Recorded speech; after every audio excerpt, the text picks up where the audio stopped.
1997 miss India universe title గెలిచిన modelling స్త్రీల కోసం ఏర్పడిన ఈ ప్రత్యేక ప్లాట్ఫామ్ ఎందరికో సక్సెస్ఫుల్ కెరియర్ని అందించింది. ఈ వేదిక కేవలం అందానికి సంబంధించిన పోటీలను నిర్వహించడమే కాకుండా స్త్రీలో దాగి ఉన్న ప్రతిభను వెలికి తీస్తుంది. అందుకే కాలక్రమంలో మోడలింగ్ విభాగానికి ప్రజాదరణ పెరుగుతూ వచ్చింది. దీంతో ఈ పోటీల్లో పాల్గొనే అమ్మాయిల మధ్య పోటీ కూడా తారాస్థాయికి పెరిగిపోయింది. రకరకాల పేర్లతో నిర్వహించబడే ఈ మోడలింగ్ పోటీలు 90వ దశకంలోనూ ఎక్కువగానే ఉండేవి.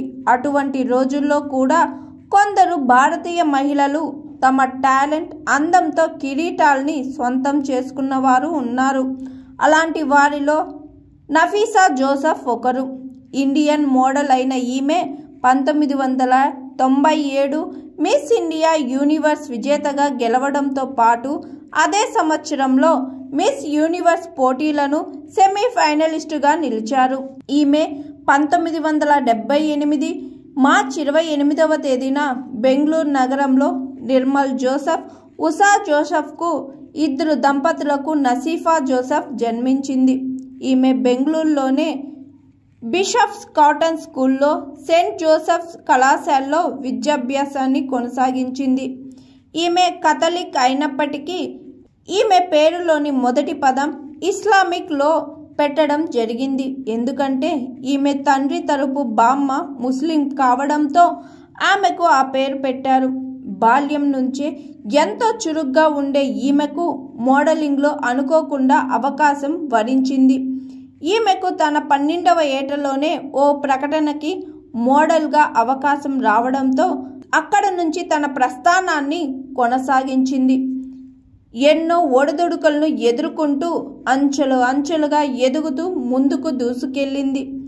ఎన్ని కష్టాలొచ్చినా వెనకడుగు వేయకుండా తన సత్తా చాటుకుంటూ వెళ్ళింది.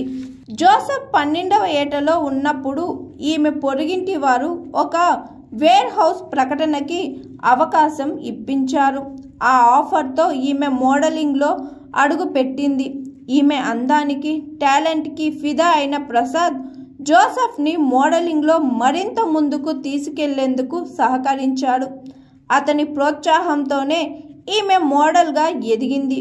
మోడలింగ్లో కింది స్థాయి పోటీల నుంచి గెలుపొందుతూ తన ప్రతిభ చాటుకుంది. ఈ క్రమంలోనే ఈమె 1997 మిస్ ఇండియా యూనివర్స్ పోటీల్లో గెలుపొందింది.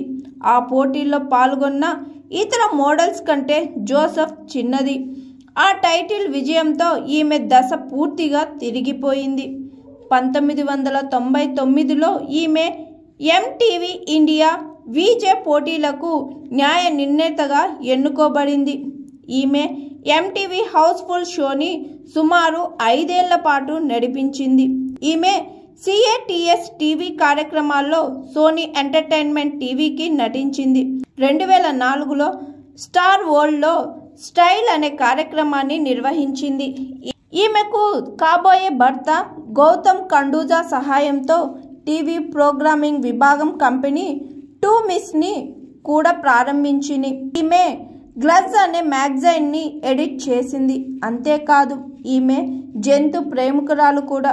కుక్కల సంరక్షణ కోసం ప్రచారం నిర్వహించింది. 2 జంతు సంరక్షణ సంస్థలకి ప్రచారం నిర్వహించి నసీఫా ఫర్ యానిమల్స్ అనే పేరుతో ఓ పత్రికకి ప్రతి వారపు అంశాన్ని రాసింది. నసీఫా కెరియర్ సక్సెస్ఫుల్ ఉండగానే కొనసాగింది. కానీ ఆమె వ్యక్తిగత జీవితం మాత్రం చాలా ఆందోళనతో కొనసాగింది. మరికొన్ని వారాల్లో వ్యాపారవేత్త గౌతమ్ కండూజాని పెళ్లి చేసుకోవాల్సిన సమయంలో ఈమె 2004 జూలై 29వ తేదీన ముంబైలోని తన ఫ్లాట్లో ఉరివేసుకొని చనిపోయింది.